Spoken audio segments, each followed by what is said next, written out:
So দিশা আমার চাস্তো ভাইয়ের জন্য রান্না করছে।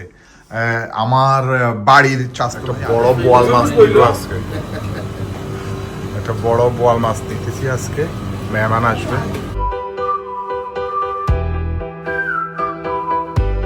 আসসালামু আলাইকুম। আজকে কিন্তু আমার শ্বশুরবাড়ির মেহমান আসবে, আর শ্বশুরবাড়ির মেহমান মানেই কিন্তু ভালো মন্দ একটু রান্না করা। চেষ্টা করেছি ভালো মন্দ রান্না করার জন্য, সারাদিন রান্নাবাড়া করে ঘর বাড়ি গোছ গাছ করে এখন বসছি, আর মেহমান আসার সময় হয়ে গেছে। তাহলে চলেন আজকে ভিডিও বা ব্লগটা আমরা এখান থেকে শুরু করি।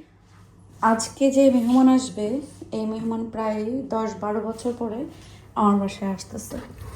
সো আমি ওনারা থাকবে না বেশি দিন, একদিন থাকবে হয়তো বা। আমি কি রান্না করব কি করব না এটা এখনো বুঝে উঠতে পারতেছি না। আগে আমি দেশি খাবার দিয়ে শুরু করি, পরে আস্তে আস্তে আসলে রান্না করব এক এক করে। আমার চুলা যেহেতু দুইটা, এই জন্য ভাবতেছি যে যেটা হাতের কাছে পাচ্ছি ওইটা আগে রান্না করে ফেলি। আর একদিন থাকলে আসলে কি এমন রান্না করে খাওয়াবো এটাই বুঝতেছি না। মানে অনেক দিন থাকলে হয় কি একটু একটু করে এটা সেটা রান্না করে খাওয়ানো যায়। সো এখানে আমি কেচকি মাছটা ভিজাই রাখছিলাম, এখন এটা একদম ক্লিন করে নিই। আর এখানে আমি শাকটা, এটা আসলে আমাদের জন্যই করতেছি, কারণ শাক আমার অনেক পছন্দ। আর 2-1 দিন পর পর শাক না খেলে আমার আসলে ভালো লাগে না। তো এখানে আমি ফ্রোজেন শাকটাই নিয়েছি, সাথে আমি কাঁচামরিচ আর লবণ দিয়ে এটা সেদ্ধ দিয়ে দিচ্ছি। আমি কিন্তু কোনো পানি দিইনি, কারণ এটা যেহেতু ফ্রিজে ছিল, ডিপ ফ্রিজে ছিল। সো এটা থেকে কিন্তু মানে আইস গলে কিন্তু বেশটা পানি বের হয়ে যাবে, আর সেটা দিয়ে শাকটা সেদ্ধ হয়ে যাবে। আপনারা যদি একদম মানে ফ্রেশ শাকের টেস্ট পেতে চান তাহলে আপনারা এইভাবেই রান্না করতে হবে, তাহলে একদম ফ্রেশ শাকের টেস্টটা পাবেন। এখানে ছোটো মাছটা রান্না করব, কেচকি মাছ। আমি ধুয়ে কুটে লবণ মাখায় রেখে আসছি। আর এখানে পুরো একটা আস্ত রসুন আর হচ্ছে পেঁয়াজ দিয়েছি, একটু পেঁয়াজ বেশি করে দিয়েছি আজকে। কেচকি মাছ রান্না করার জন্য মশলা কষায় ফেলছি। আমি অনেকভাবে রান্না করি, আজকে মনে হলো এইভাবে রান্না করি। নর্মালি আমি হচ্ছে চচ্চড়িটা বেশি করি, এভাবে খুব কম করি না তা না, এভাবেও রান্না করি। এটা আমার চচ্চড়ি মানে একদম পোড়া পোড়া চচ্চড়িটা বেশি পছন্দ।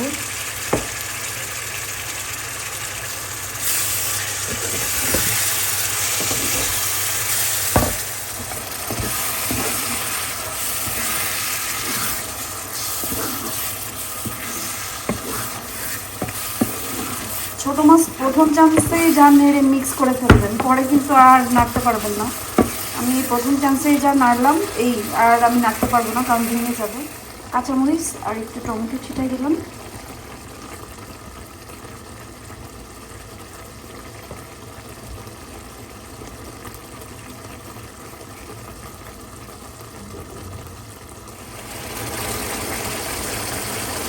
কেচকি মাছটা হয়ে আসছে, এখন আমি ধনিয়া পাতা দিয়ে দিলাম।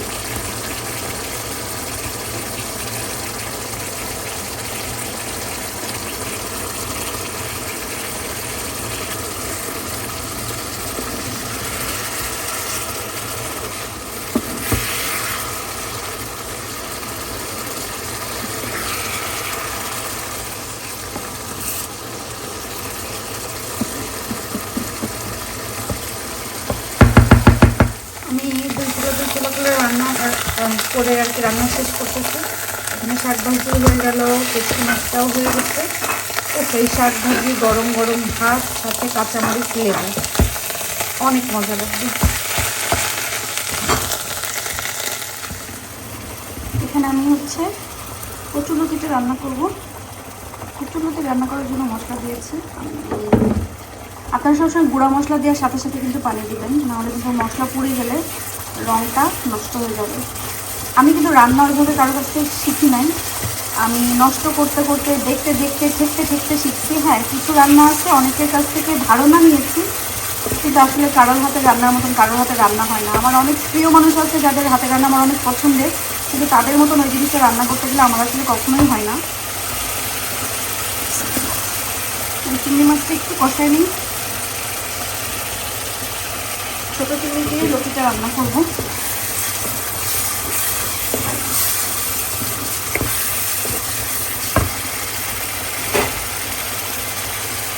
কাঁচামরিচগুলো আগে আগে দিয়ে দিই। আমার এই কাঁচামরিচগুলোতে না বেশি ঝাল নাই।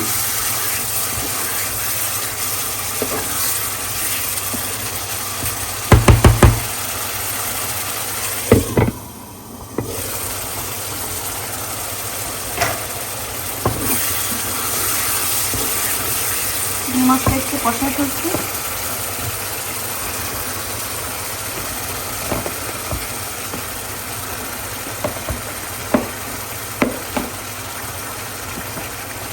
মানুষ কম, মেহমানও কম। মেহমান মাত্র 2 জন, আর আমরা বাসার মানুষ। বেশি রান্না করতে চাচ্ছি না, যে কোনো সব আইটেম একটু একটু করেই করতেছি, কারণ যেন খেয়ে শেষ হয়ে যায়, পরে না হলে ওটা আমাকেই টানতে হয়। আর মাশাআল্লাহ, আলহামদুলিল্লাহ, আল্লাহ খাবারে বরকতও দেয়, সেটার জন্য আল্লাহর কাছে লাখ লাখ শুকরিয়া। একটা বড় বোয়াল মাছ নিল আজকে, একটা বড় বোয়াল মাছ নিতেছি আজকে। মেহমান আসবে এমএ ফুড থেকে। মাছের টেস্ট কেমন হয় খেয়ে বলবো, এখন শুধু নেই। আমার সেলিম ভাই আছে, সুন্দর মতো কেটে দিবে। আর একটু গরু মাংস নিব এখান থেকে। এখানে হচ্ছে গরু মাংস নিয়ে আসছে আর চিকেন লেগ নিয়ে আসছে রোস্টের জন্য। আমরা ইদানিংকালে রোস্টের জন্য এরকম এই লেগগুলাই নিয়ে আসি, কারণ এগুলা খেয়ে না শেষ করা যায়। বড় বড় রোস্টগুলা মানে পিসগুলা নিয়ে আসলে খাওয়া হয় না, অর্ধেকের বেশি আর কি নষ্ট হয়। তো এই জন্য এগুলো নিয়ে আসলে অন্তত মানুষ খায়ও, আর একটা খেয়ে শেষ করতে পারে। ওইটা একটা খেয়ে শেষও করতে পারে না, বাকি অন্য খাবারের জন্য। আজকে মাংসটা মাশাআল্লাহ মনে হচ্ছে ভালো। মাশাআল্লাহ ভালোই আছে। মোটামুটি একটা ছোটোখাটো বাজার করে নিয়ে আসছে। এই মাছগুলোলে কি মাছ বলে, মানে ইয়ে নাই, কি বলে এটারে, পশম নাই আর কি। ভালো ভালো প্র্যাকটিস রে বাবা রে। আমি তো মাছ খাই না, তারা খাবে, তাদের জন্য।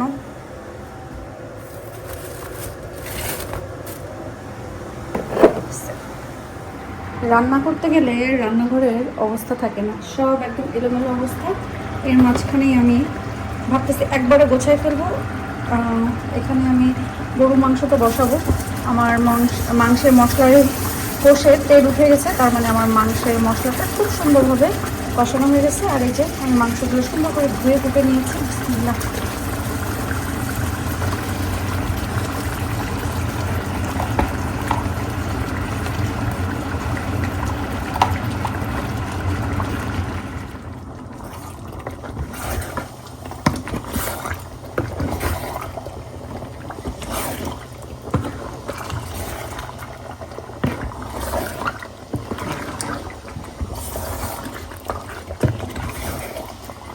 দেশের মাংস আসলে খুব সহজে সেদ্ধ হয়ে যায়, এই জন্য আসলে আর মানে মাংস সেদ্ধ করার জন্য আলাদা কোনো পানি দিতে হয় না। মাংস থেকে যে পানি বের হয় মশলা পেঁয়াজ থেকে, সেগুলো দিয়ে আসলে মাংসটা সেদ্ধ হয়ে যায়।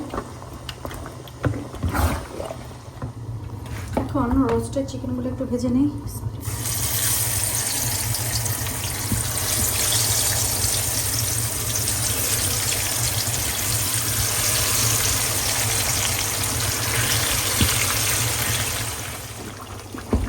মাংসের ভিতরে আলুটা আজকে একটু ভেজেই দিয়েছি।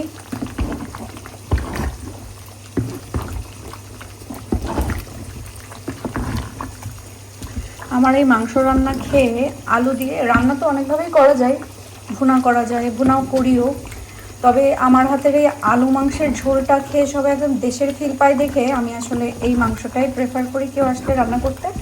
কারণ আমরা ভুনা ভাজি এগুলো তো খেয়েই থাকি, কিন্তু এই বাংলাদেশের মতন আলু দিয়ে মাংসের পাতলা ঝোল, এটা খেতে কিন্তু আমরা অনেক বেশি পছন্দ করি। আমার হাতের এটা সবাই বলে অনেক বেশি মজা। এই জন্য আমি গেস্ট আসলে কিন্তু আলু আর মাংসের এই ঝোলটা করে থাকি, কারণ একটু বাংলাদেশি ফিল দেওয়ার জন্য। আর এখানে আমি হচ্ছে রোস্টের জন্য পেঁয়াজটা একটু ব্রেস্তা করে নিব। সাথে এখানে আমি হচ্ছে চিকেনগুলো হালকা ভেজে নিয়েছি। এখন পেঁয়াজটা ব্রেস্তাটা হোক। রোস্টের মশলা কষানো শেষ।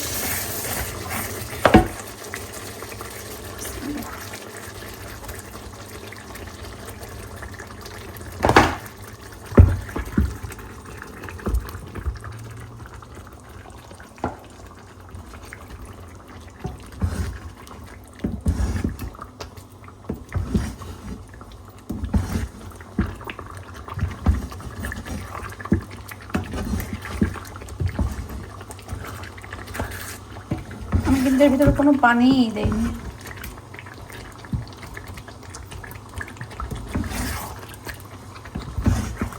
ঠিক এই মাখো মাখো এভাবে আমি হচ্ছে একটু সময় জোরে জাল দিয়ে কষাই ফেলবো। তারপরে যখন দেখবো যে তেল উঠে আসছে এবং নিচে একটু লেগে লেগে যাচ্ছে, তখন দিয়ে জাল কম করে আমি ঢেকে দিব। তাহলে ভিতরটাও সুন্দরভাবে হয়ে যাবে, একটা স্মেল মানে মশলার যে ঘ্রাণটা সেটা মুরগির ভিতরে চলে যাবে। সো তখন আমি চুলা অফ করবো। তো লাস্ট তো কাঁচামরিচ দিয়ে দিলাম, দিয়ে এখন এটাকে এভাবেই ঢেকে রাখবো। আমি কিন্তু কোনো পানি ইউজ করিনি, শুধু একটু গুঁড়া দুধ দিয়েছি আর সামান্য ফ্রেশ মিল্ক দিয়েছি। এখানে আমি কিমা কাবাব করব। তো ডিম দিয়ে, পেঁয়াজ, কাঁচামরিচ আর হচ্ছে সব মশলাপাতি দিয়ে আমি কিমাটাকে আগে ভালো করে মিক্স করে নিই।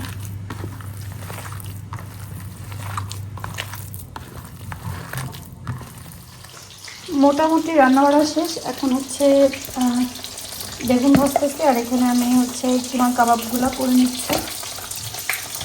এটাতে যেহেতু তেল ছিল, ভাবলাম এটাতেই হচ্ছে ফ্রাই করি, তাহলে তেলটা কাজে লাগবে।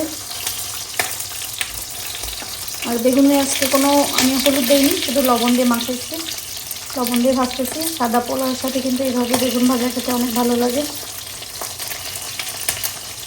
হয়তো একটু হলুদ দিলে দেওয়া যায়, তো আমার কাছে মনে হচ্ছে যে আজকে সাদা সাদা থাক, বলা যায় না। আমার মনের ভিতর খুঁতখুত করলে কিংবা এটাকে আমি হলুদ বানায়ও ফেলতে পারি।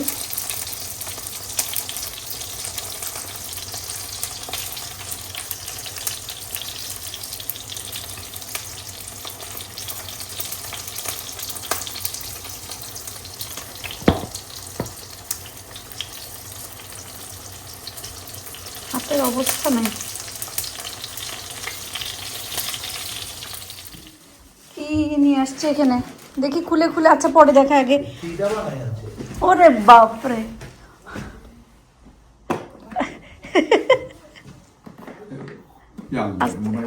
এই পাশ ডিমের পিঠে, ডিমের খুব কমন পড়ছে। দিল খুশ কর দিয়া, বড় ভাইয়ের বউ নে দিল খুশ কর দিয়া। এটা কিন্তু একটা বিগ কনফিউশন। আবার আরেকটাও আছে, পাটি সাপটা। মা গো মা, শ্বশুর বাড়ির মেহমান বলে কথা, মানে আমার শ্বশুর বাড়ির মজা। আচ্ছা এগুলো আমরা পরে দেখি কি নিয়ে আসছে তারা। আমি আগে তাদের খাওয়ার ব্যবস্থা করি, তাদের খিদে লেগে গেছে। অনেক দূর থেকে আসছে, অনেক দূর। ইউকের লার্জেস্ট টিউলিপ গার্ডেন কোথায়, সেখান থেকে এসেছে। আর আমি দর্শকরা একটা ধাঁধা দিচ্ছিলাম, নর্ফোক বলে ফেলছে।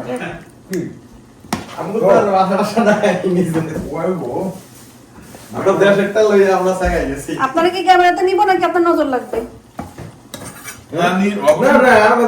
অসুবিধা বিয়া কি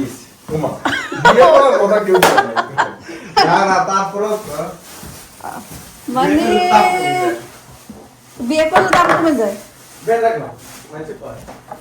এই জন্য কি মানুষকে বলেন আপনি অবিবাহিত? আচ্ছা আচ্ছা, আপনি বলেন আপনার মতে কি এটা সঠিক না, ঠিক না বেঠিক? না এটা ডিপেন্ড অন আপনি, যদি আপনি চিন্তা করেন ঠিক, দ্যাটস ফাইন। বিকজ অনেকে, আমি মনে করি ফার্স্ট স্টেজে ঢুকতে। আরে আমি কি মনে করলাম সেটা না, আপনি কি মনে করতেছেন? আমি মনে করি ঠিক আছে, সিকিউরিটি রিজনে।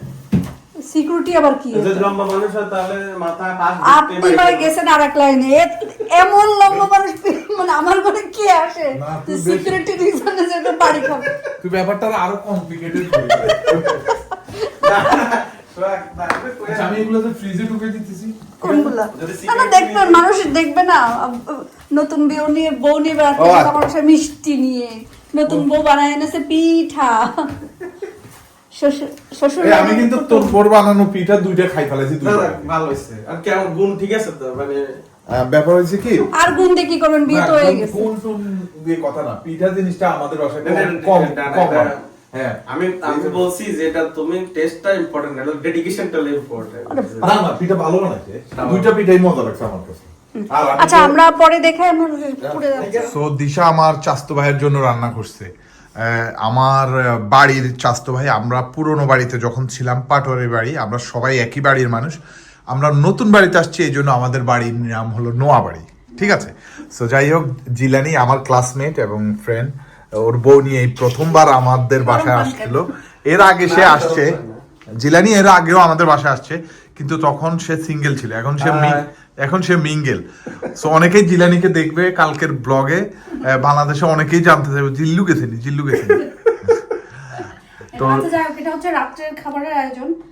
যেহেতু নতুন বউ, একটু মানে রোস্ট ফোস্ট তো রাখা লাগে, আচ্ছা ঠিক আছে। রোস্ট আছে, মিট আছে, চিংড়ি আছে, ডিম আছে, কাবাব আছে, বেগুন ভাজি, পোলাও। আসলে পোলাওয়ের সাথে এই জিনিসগুলাই যায়। এরপরে একটু সাদা ভাত গরম হয়েছে, জাল ইচ্ছা করবে সাদা ভাতও খেতে পারবে। আচ্ছা তাহলে ঠিক আছে, আমরা শুরু করে দিই। আমরা একটা ছবি তুলবো, আহিলা আসুক। আমাদের খাওয়া দাওয়া শেষ, আমরা দুপুর আর রাত মিলাই খেয়ে ফেললাম।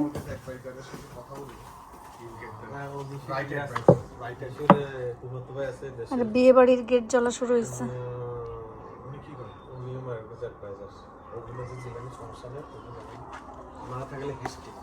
এটা কিন্তু আজকে ভিতরে ঢুকাই রাখতে হবে। শিয়াল একটা এসে,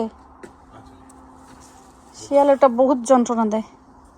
মাটি টাটি আমি আজকে মাটিগুলোর থেকে সব বের করে ফেলে শিয়ালে, আমি কালকে ছাড়বো।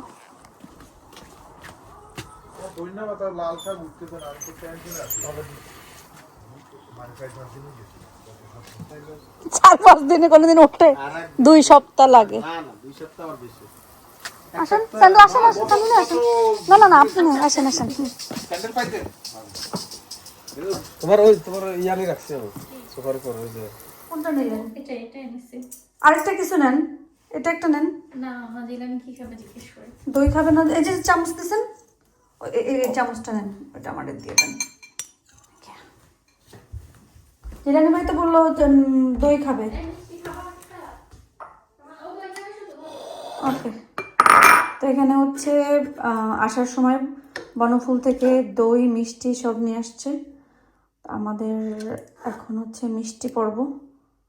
মিষ্টি টিষ্টি খাইতে হবে, প্রচুর মিষ্টি খেতে হবে আর কি।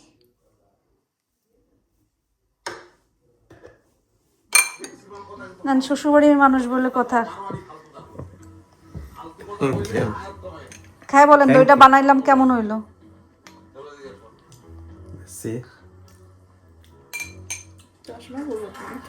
দই মজা হয়েছে? ভেরি নাইস, আলহামদুলিল্লাহ। আমরা এখন আম খাচ্ছি, জিলানি ভাইয়ের আনা আম, আর টিভি দেখতেছি, গল্প হইতেছে, কত কেসা কাহিনী। বাট আমটা মজাই আছে। আম মজা, আমার তো ভালো লাগলো। আমি কাটাতে এমন মিষ্টি পেয়ে যেত, আমি না কাটলে এরকম মিষ্টি হয় না।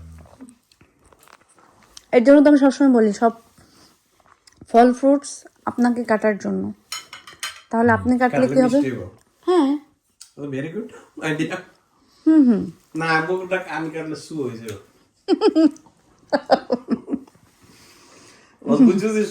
তুই যদি ছেলে ক্যামব্রিজ ইউনিভার্সিটি পড়ছে, ছেলে এখানে সেটেল হয়ে গেছে, আর মেয়ে আলহামদুলিল্লাহ সুন্দর একটা দিন পার করলাম। মেহমান আসলে অনেক দিন পর, অনেক গল্প গুজব করলাম আমরা, খুবই ভালো লাগছে। তো আমাদের মেহমান বেশ কয়েকদিন আছে, তো আমাদের সময়টা ভালোই কাটবে। তো আজকের মতন সবাই ভালো থাকেন, সুস্থ থাকেন, আমাদের জন্য দোয়া করবেন। আল্লাহ যেন আমাদেরকে ভালো রাখে, সুস্থ রাখে এবং নিরাপদে রাখে। আল্লাহ হাফেজ।